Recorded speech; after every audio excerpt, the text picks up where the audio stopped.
समाज की, मानव धर्म की।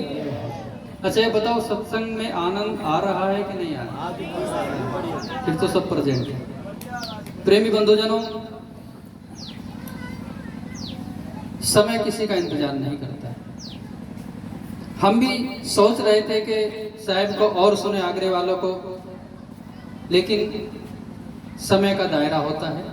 बहुत सुंदर शब्द में उन्होंने अपनी बात रखी कि अगर हमारी संतति, अगर हमारी औलादे संतानें सुसंस्कारित होगी तो समझो पेरेंट्स का आने वाला कल सुखद होगा।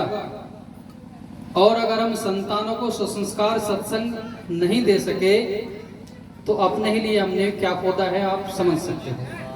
मैं भी कुछ ही चंद शब्दों में आप सबके समक्ष अपना निवेदन रखता हूँ। विश्व वंदनीय संत सम्राट सतगुरु कबीर साहब जी, मंच पर विराजमान पूजनीय संत गुरुजन, इस सत्संग सभा में आए हुए आदर और सम्मान के योग्य गुरु प्रेमियों, आप सभी को इस दास का सादर साहिब बंदगी। उपलक्ष्य आप सभी को मालूम है कि आज का यह सत्संग कार्यक्रम सतगुरु कबीर साहब के नाम से निर्माण के लिए यहाँ पर एक पारक संस्थान, जो आने वाले कल में आप हम सबके बच्चों के लिए एक प्रेरणा स्रोत बने। समाज में अच्छे अच्छे विद्वान संत पैदा हों, इंजीनियर, बैरिस्टर, डॉक्टर, कलक मास्टर तो उनको भी बनने की जरूरत है, लेकिन धर्म का प्रचार करने के लिए अच्छे अच्छे धर्म गुरु की भी आवश्यकता है। विचार करो वो कहाँ से पैदा होंगे?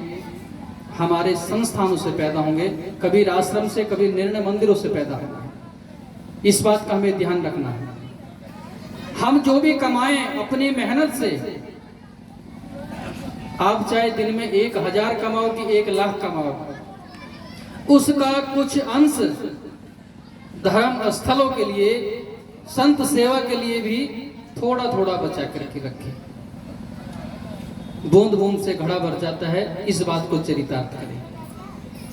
दूसरी बात यह है, ये सत्संग बहुत ऊंची स्टेज होती है और इसके अपने नियम हैं।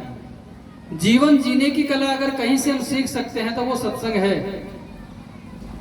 एक छोटी सी कहानी के माध्यम से समझेंगे। एक राजा थे, वो अपने दरबार में संतों का और ब्राह्मणों का भोज कराया करते थे। बाद में जो वहां की जनता हुआ करती थी, उनको भी भोजन दान होता था। एक बार उस बस्ती के श्रमिक लोगों ने विचार किया कि ये राजा भेदभाव करता है, हमें भोजन सबसे बाद में देता है और ब्राह्मणों को, संतों को पहले देता है। यहाँ ब्राह्मण जाति परक नहीं है, विद्वान से अर्थ है। तो बात राजा तक पहुंची। राजा बहुत समझदार था, उसने कहा कोई बात नहीं, अब की बार आम जनता का भोजन पहले हो जाएगा, संतों का बाद में करा देंगे।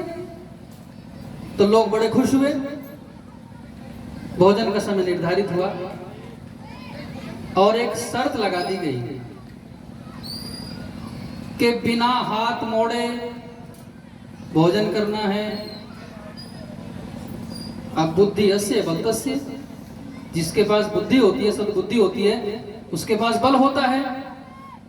अब उन विचारों को पता नहीं था बिना हाथ मोड़े कैसे भोजन करना है। पंक्ति बैठा दी गई, भोजन परोस दिया गया। राजा ने कहा शर्त है, बिना हाथ मोड़े भोजन करना है। अब उन लोगों ने सोचा बिना हाथ मोड़े कैसे भोजन होगा, अब क्या करें? भोजन का लुकमा बनाए, ऊपर को उछालें, उसके नीचे को मुंह कर लें, कुछ मुंह में जाए, कुछ कपड़ों पे गिरे, कुछ पत्तल में गिरे। समय निर्धारित था, पेट किसी का भरा नहीं, भोजन सारा बर्बाद। उठ गए, सफाई कराई गई। अब की बार विद्वानों की, संतों की सभा बिठाई गई। अब उन लोगों ने सोचा हम देखते हैं ये कैसे करते हैं बिना हाथ मोड़े भोजन, नियम तो इनके लिए भी लागू है। भोजन परोस दिया, पंक्ति बैठा दी गई। निवेदन उनसे भी वही किया गया कि बिना हाथ मोड़े भोजन करना है। वो कहावत है ना, समझदार के लिए इशारे काफी होता है। ये सत्संग में समझ पैदा करता है। अब उन लोगों ने इतनी दूरी पर बैठा जो एक का हाथ दूसरे के मुख तक चला जाए। उन्होंने कहा स्वीकार है। सामने वाले की भोजन की थाली से भोजन का लुकमा उठा के सामने वालों को खिलाते रहे, सामने वाला अपने सामने वालों को खिलाता रहा, हाथ किसी का मुड़ा नहीं और पेट सबका भर गया। तो सत्संग से सद्बुद्धि प्राप्त होती है। एक बात सद्बुद्धि से क्या क्या कार्य होते हैं? सद्बुद्धि से विश्व कल्याण के कार्य होते हैं। अभी जो पहली साखी बोली गई थी, जहिया जन्म मुक्त आता तहिया आता ना कोई, कि जब बच्चा इस संसार में आता है वो चोर जुआरी डाकू संत विद्वान बनकर पैदा नहीं होता है। वो जैसा जैसा संग करता है, जैसे जैसे संस्कार उसको मिलते जाते हैं, जैसे जैसे विचार उसको मिलते जाते हैं, वही सब उसके भविष्य का निर्माण करते रहते हैं। तो समझें, विचार करें, गलत आदतों का त्याग करें। और एक निवेदन, कहीं भी आप सत्संग में जाइए, विद फैमिली जाइए, अपने बच्चों को या अपने जीवन साथी को लेकर के जाइए। अगर बच्चे जीवन साथी नहीं मिलते तो अपने किसी मित्र को लेकर के जाइए। क्यों? अगर आपने जीवन में एक वृक्ष लगा दिया तो समझो बहुत बड़ा पुण्य का कार्य है। इसी प्रकार से अगर आपने अपने जीवन में एक व्यक्ति को सत्संग से जोड़ दिया तो समझ लीजिए ये भी आपका पुण्य कार्य हो गया। इतना तो कर ही सकते हैं, पूरे जीवन में एक व्यक्ति को तो सत्संग से जोड़ सकते हैं। अधिक को जोड़े तो अच्छी बात है।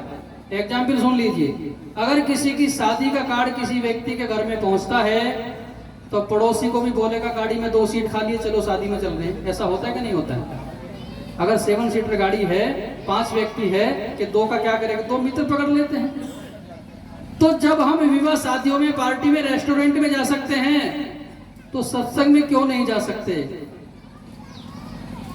सबसे बड़ा तीर्थ सत्संग है। इतना काम हमको करने की जरूरत है। आने वाले कल में जब ये पारक संस्थान यहाँ खड़ा होगा तो ना जाने कितने लोगों को यहाँ से लाभ मिलेगा। जगह जगह सदगुरु कबीर के नाम से आश्रम बने हुए हैं। आपका टटीरी में हो गया, उधर सुराना गांव जनपद गाजियाबाद, वहां से मैं हूँ। साहब जी पानीपत से हैं, आगरा से, पंजाब से। तो ये आप समझिए एक एक हीरा मोती नग चुन चुन करके जैसे आता है। आप हम सबके बीच में हैं तो समय अधिक नहीं लूंगा, मैं भी नियम मेरे पे भी लागू है। एक पद आपके लिए उपस्थित है। बोलिए सदगुरुदेव की।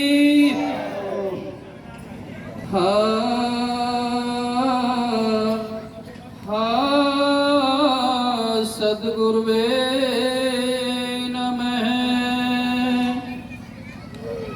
मिर गया रवि देखते और कुमति गई गुरु ज्ञान, सुमति गई अति लोभते तो भक्ति गई अभिमान। बुद्ध कहते हैं बैर से बैर कभी शांत नहीं होता, युद्ध से युद्ध कभी नहीं जीता जाता, घृणा से घृणा